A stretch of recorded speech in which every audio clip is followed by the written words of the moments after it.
Hello friends, welcome back to the channel. Friends, आज के इस वीडियो में देखिए Intel i9 with RTX 4090 GPU के साथ पीसी एक बेहतरीन गेमिंग पीसी है।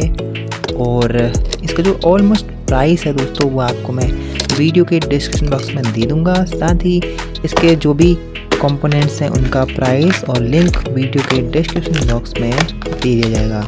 इसमें दोस्तों मदरबोर्ड आसूस का लगा हुआ है टॉप मॉडल, और i9 का 13900 के प्रोसेसर लगा हुआ है।